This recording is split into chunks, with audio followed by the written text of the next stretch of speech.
அனைவருக்கும் வணக்கம். 48 மணி நேரம் கெடு விதிச்சிருக்கிறாரு அமெரிக்க அதிபர் ட்ரம்ப்.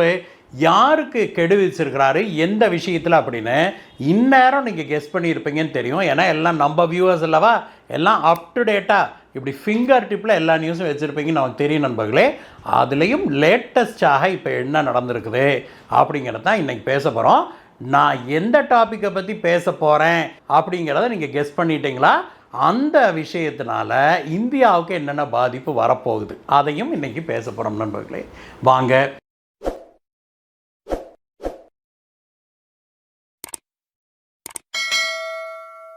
நாம் இன்னைக்கு என்ன டாபிக் பேச போகிறோம் அப்படின்னு நீங்கள் கெஸ் பண்ணியிருந்தீங்க அப்படின்னா நீங்கள் கமெண்ட்ஸில் எழுதியிருக்கீங்களா நண்பர்களே?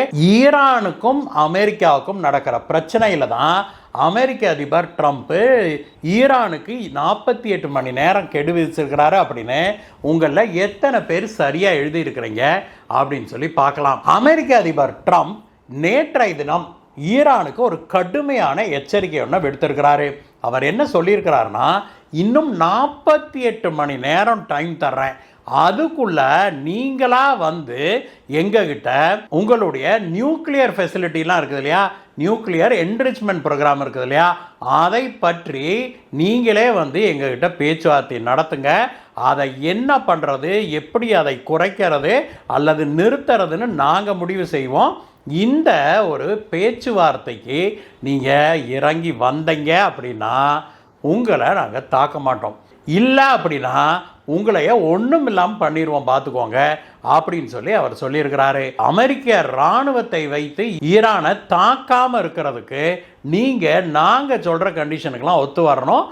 இதற்கு நாங்கள் 48 மணி நேரம் கெடு விதிக்கிறோம் அப்படின்னு சொல்லி அவர் சொல்லியிருக்கிறாரு. அமெரிக்க அதிபர் ட்ரம்ப் என்ன பிரச்சனையை இதை கிளப்புறாரு அப்படிங்கிறத முதல்ல நம்ம புரிஞ்சுக்கணும் நண்பர்களே. ஈரான் இருக்குது இல்லையா, ஈரான் வந்து ஒரு நியூக்ளியர் பவர் கிடையாது, இது வரைக்கும் கிடையாது. ஈரான் கிட்ட அணு ஆயுதங்கள் கிடையாது அப்படிங்கிறத நம்ம முதல்ல சொல்லிடணும். ஆனால் ஈரான் என்ன பண்ணியிருக்குது, தானாக அஃப்கோர்ஸ் அவங்க வந்து சைனா கிட்ட இருந்தும் நார்த் கொரியா கிட்ட இருந்து கொஞ்சம் டெக்னாலஜிலாம் அவங்க வந்து திருட்டுத்தனமாக வாங்கினதாக செய்திகள் உண்டு. அதை விட்டுருவோம். ஈரான் வந்து அணு ஆயுதங்களை உருவாக்குவதற்கான அந்த டெக்னாலஜி இருக்குது இல்லையா, நியூக்ளியர் டெக்னாலஜி, அந்த நியூக்ளியர் டெக்னாலஜி டெவலப்மெண்ட்டில் வெகு தூரம் வந்துருச்சு அப்படிங்கிறதான் உண்மை. இந்த அணு ஆயுதங்கள்ல எல்லாம் நம்ம பயன்படுத்துகிற அந்த ஃபியூவல் இருக்கு இல்லையா, அது என்னென்னா யுரேனியம் அப்படின்னு சொல்லுவாங்க. அந்த யுரேனியமை இந்த நார்மலாக கிடைக்கிற யுரேனியம்லாம் வந்து வச்சு அணு ஆயுதம்லாம் நம்ம தயாரிக்க முடியாது. அந்த யுரேனியத்தை என்ரிச் பண்ணணும். அது வந்து ஒரு பெரிய ப்ராசஸ். அது உலக அளவில் கண்ட்ரோல் பண்ணப்பட்ட ப்ராசஸ். எந்தெந்த நாடுகள்கிட்ட அணு ஆயுதங்கள் இருக்குதோ அந்த நாடுகளும், அது போக இந்த அமெரிக்கா போன்ற நாடுகள்லாம் அனுமதி கொடுத்திருக்கிற சில நாடுகள் மட்டும்தான் இந்த நியூக்ளியர் என்ரிச்மெண்ட்டையே பண்ண முடியும். அவங்களுக்கு தான் அந்த டெக்னாலஜியே இருக்குது அப்படிங்கிறது நாம் சொல்லணும். இங்கே இந்த லிஸ்ட்டில் ஈரான் வரவில்லை. ஈரான் கிட்ட அணு ஆயுதம் இல்லை அப்படின்னு அமெரிக்காவும் ஒத்துக்கொள்ளுது, ஈரானும் சொல்லுது எங்ககிட்ட அணு ஆயுதம் இல்லைன்னு. ஆனால் அந்த யுரேனியம் என்ரிச்மெண்ட் டெக்னாலஜி இருக்குது இல்லையா, ஒரு அணு ஆயுதத்தை உருவாக்குவதற்கு அதுதான் முதல் படி. ஒரு அணு உலை நம்ம வச்சிருக்கோம். இப்போ கரண்ட் தயாரிக்கிறதுக்கெல்லாம் அணு உலை பயன்படுத்துறோம் இல்லையா. இப்போ தமிழ்நாட்டில் கூடங்குளம் இருக்குது, கூடங்குளத்தில் நம்ம கிட்ட அணு நிலையம் இருக்குது. அந்த அணு நிலையத்தை வைத்து நம்ம கரண்ட் தயாரிக்கிறோம். அதே போல தான் சென்னை பக்கத்தில் கல்பாக்கம் இருக்குது இல்லையா, அங்கேயும் அணு உலைகள் இருக்குது, அதுலேயும் நம்ம கரண்ட் தான் தயாரிக்கிறோம். நாம் இந்த அணு உலைகளில் கரண்ட்டு தான் தயாரிக்கிறோம் அப்படின்னா கூட அந்த அணு உலைக்குள்ளே யூஸ் பண்ணுற ஃபியூவல் இருக்குது இல்லையா, அது வந்து என்ரிச்டு யுரேனியம். இந்தியாவிடம் அந்த டெக்னாலஜி இருக்குது, நாம் வந்து அதை என்ரிச் பண்ணுறோம். கூடங்குளம் அணுமின் நிலையத்துக்கு டெக்னாலஜியை கொடுத்தது, அதை கட்டி கொடுத்தது எல்லாமே ரஷ்யா. இப்பொழுது இந்தியாவிடம் இந்த டெக்னாலஜிலாம் இருக்குது, நாமளே இதை கட்டிக்கவும் முடியும். இந்தியா வந்து ஒரு அணு ஆயுத சக்தி அப்படின்னு உலகம் அங்கீகரிச்சிருக்குது. பாகிஸ்தானும் அதே லிஸ்ட்டில் வந்துடுதுன்னு வைங்க. ஆனால் ஈரான் வந்து அந்த லிஸ்ட்டில் இல்லை. அப்படின்னா ஈரான் வந்து இந்த யுரேனியம் என்ரிச்மெண்ட்லாம் பண்ணக்கூடாது அப்படிங்கிறதெல்லாம் ஐநா சபை விதித்திருக்கிற விதி. நியூக்ளியர் நாடுகள்னு ஒரு குரூப் இருக்குது, அந்த குரூப்பை தவிர வேற எந்த நாடும் அணு ஆயுத சக்தியை உருவாக்கிவிடக்கூடாது அப்படிங்கிறதுல ஐநா சபை முழு முனைப்போடு செயல்படுது. ஈரான் போன்ற நாடுகள்லாம் இதுக்கெல்லாம் நாங்கள் கட்டுப்பட மாட்டோம்னு திருட்டுத்தனமாக வெளி உலகத்துக்கு தெரியாமல் அவங்களே இந்த டெக்னாலஜியை சீனாகிட்ட இருந்தோ நார்த் கொரியாட்ட இருந்தோ வாங்கி அவங்களே உருவாக்கிக்கிட்டாங்க. அது இப்பொழுது பெரும் பிரச்சனையாக வருது. இதற்கு முன்பு ட்ரம்ப் அதிபராக இருந்தபோது கூட அவரே ஈரானோடு நேரடியாக பேச்சுவார்த்தை நடத்தி அதுக்கு IAEA போய், அதாவது சர்வதேச அணுசக்தி கட்டுப்பாட்டு குரூப் இருக்குது இல்லையா, அந்த அமைப்புல இருந்து கூட போய் அவங்க பரிசோதனை எல்லாம் பண்ணி என்ன ஸ்டேஜில் ஈரானுடையது இருக்குது அப்படின்னு சொல்லி சர்டிஃபைலாம் பண்ணாங்க. அப்பொழுது ஈரானோடு ஒரு ஒப்பந்தமும் செய்துச்சு அமெரிக்கா. ஆனால் அவங்க ஆட்சிக்கு பிறகு பைடன் அதெல்லாம் கண்டுக்க மாட்டேன்றார். அதனால ஈரான் மறுபடியும் நியூக்ளியர் என்ரிச்மெண்ட்லாம் பண்ண ஆரம்பிச்சிருச்சு. இப்போ ட்ரம்ப் என்ன சொல்றாரு, நீங்க உடனடியாக இதை கைவிட வேணும். நியூக்ளியர் என்ரிச்மெண்ட் அப்படிங்கிறது நாம் ஒரு லெவலில் பண்ணோம் அப்படின்னா கரண்ட் தயாரிக்கிறதுக்கு இதுக்கெல்லாம் பயன்படுத்துகிறோம். இதை மேலும் அதிகமாக செய்தால் அப்போ தான் அணு ஆயுதங்களை தயாரிப்பதற்கு பயன்படுத்த முடியும். ஈரான் என்ன சொல்லுது, சரி நாங்கள் உங்கள் கண்டிஷனுக்கு ஒத்து வர்றோம், ஆனால் நாங்கள் அணு உலைகளை தயாரிப்பதற்கு, கரண்ட் தயாரிக்கிறதுக்கு அணு உலைகள் இருக்குது இல்லையா, அந்த டெக்னாலஜிக்கு பயன்படுத்துகிற அளவுக்கு குறைந்த அளவிலான என்ரிச்மெண்ட்டை, யுரேனியம் என்ரிச்மெண்ட்டை பண்ணுறதுக்கு எனக்கு அனுமதி கொடுங்க அப்படிங்குது. அதை பற்றி பேசிக்கலாம் வாங்க, பஞ்சாயத்துக்கு வாங்க முதல்ல அப்படின்னு சொல்லி ட்ரம்ப் சொல்கிறாரு. ஈரான் இப்படி சொல்லுதே ஒழிய அமெரிக்கா என்ன மிரட்டினாலும் ஈரான் பேச்சுவார்த்தைக்கு வரமாட்டேங்குது.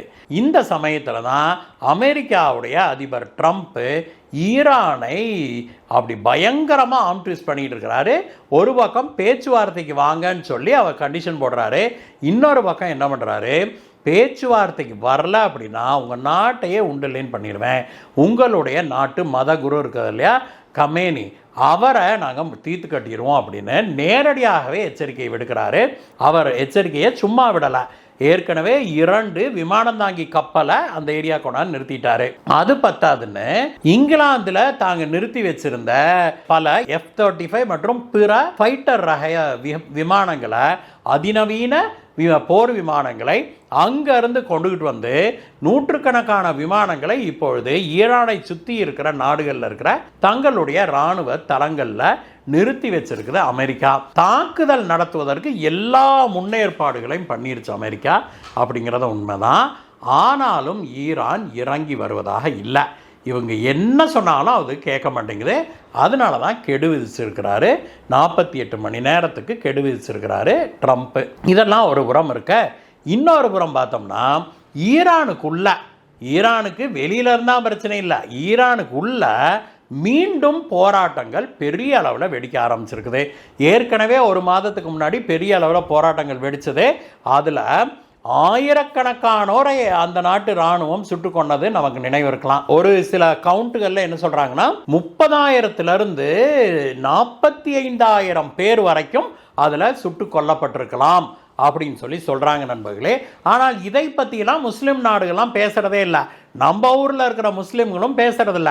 ஈரானில் சாவறதெல்லாம் முஸ்லீம் இல்லையா அப்படிங்கிற கேள்வியை கேட்டால் அவங்கெல்லாம் பதிலே பேச மாட்டேங்கிறாங்க. பாலஸ்தீனர்களை காப்பாற்றணும், பாலஸ்தீனை காப்பாற்றணும் அப்படின்னு வாய்களையே பேசுகிற அதே இஸ்லாமியர்கள், இந்தியாவில் மட்டும் இல்லை உலகம் முழுவதும் வாழுகிற இஸ்லாமியர்கள் ஏன் ஈரானிய மக்களுக்காக குரல் கொடுக்க மாட்டேங்கிறாங்க அப்படிங்கிற ஒரு கேள்வி பெரிய அளவில் எழுது. அதுவும் அந்த நாட்டுடைய மதகுரு இருக்காலே அயத்துல்லா கமேனி, அவர் பயங்கரமான கொடுமைகளை அந்த ப்ரொட்டஸ்ட் பண்ணுற மக்களின் மீது செலுத்தி வருகிறாரு. அந்த அளவுக்கு கொடுமைகள் நடத்தினாலும் கூட உலகம் முழுவதும் இருக்கிற இஸ்லாமியர்கள், இஸ்லாமிய நாடுகள், 50க்கும் மேற்பட்ட இஸ்லாமிய நாடுகள் இருக்குது, யாருமே ஈரானிய மக்களுக்கு ஆதரவாக குரல் கொடுக்க மாட்டேங்கிறாங்க. அப்படிங்கிறது நம்மை போல உலகத்தில் பலருக்கும் வருத்தமாக தான் இருக்குது. ஈரானுடைய மதகுரு அயத்துல்லா கமேனி எவ்வளவுதான் கொடுமைகளை இழைச்சாலும் அந்த மக்கள் விடுவதாக இல்லை. எங்களுக்கு இந்த சர்வாதிகார ஆட்சி தேவையில்லை, டெத் டு டிக்டேட்டர் அப்படின்னு சொல்லி சர்வாதிகாரிக்கு அழிவு அப்படின்னு ஒரு போராட்டத்தை மீண்டும் நேற்று தொடங்கி இருக்கிறாங்க. ஈரானிய மாணவர்கள். சென்ற முறையும் யூனிவர்சிட்டிக்குள்ள தான் போராட்டங்கள் ஆரம்பிச்சது, அப்புறம் அது பெரிய அளவில் வெளியில் ஸ்பில் ஆச்சு. இப்பொழுது மீண்டும் யூனிவர்சிட்டிகளுக்குள்ள கல்லூரிகளுக்குள்ள மாணவர்கள் போராட ஆரம்பிச்சிருக்கிறாங்க. நேற்றைய தினம் பெரிய அளவில் போராட்டம் வெடிச்சிருக்குது. இதையும் ட்ரம்ப் கருத்தில் கொள்கிறேன் நான் அப்படின்னு சொல்லி அவர் சொல்லியிருக்கிறாரு. அவர் வெளிப்படையாகவே என்ன சொல்கிறாரு, அயத்துல்லா கமேனி பதவியுட்டு போனால் சந்தோஷம், அப்பொழுது நாங்கள் ஈரானை ஏற்றுக்கொள்வோம் அப்படின்னு சொல்லி சொல்கிறாரு. ஈரானிய மக்களை விடுவிக்கும் வரைக்கும் நான் ஓய மாட்டேன் அப்படின்னு சொல்லி சொல்கிறாரு நண்பர்களே.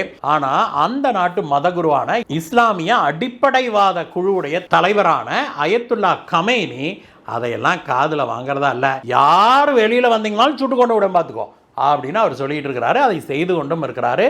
உலகம் ஈரானிய மக்களின் மீது தொடுக்கப்படுகிற இது போன்ற கொடுமைகளை கொடூரங்களை பார்த்து கொண்டு மௌனியாக வாய்மூடி நிற்குது அப்படிங்கிறதான் கொடுமையிலும் கொடுமை. சரி நண்பர்களே, ஒருவேளை அமெரிக்கா ஈரானின் மீது போர் தொடுத்தால் இந்தியாவுக்கு என்ன மாதிரியான பாதிப்பு அப்படின்னு பார்த்தோம்னா, இந்தியாவிலிருந்து ஐரோப்பியாவுக்கு நாம் கப்பலில் பொருட்களை அனுப்புகிறோம் இல்லையா, அது எல்லாமே ஈரானை ஒட்டி இருக்கிற அந்த ஹார்மோஸ் ஜலசந்தின்னு ஒன்று இருக்குது நண்பர்களே, அது வழியாக தான் போயாகணும். போர் மூண்டால் அந்த வழியாக கப்பல்கள் செல்வது கடினமாகும், இன்சூரன்ஸ் ரேட் எல்லாம் ஜாஸ்தியாகும். அப்போது நேச்சுரலாகவே இந்தியாவிலிருந்து வெளிநாட்டுக்கு அனுப்புகிற பொருட்கள் மற்றும் அங்கேருந்து இங்கு இறக்குமதி செய்கிற பொருட்களுடைய விலைவாசி ஏறும். இது இந்தியர்களை நேரடியாகவே பாதிக்கும் அப்படிங்கிறதா உண்மை.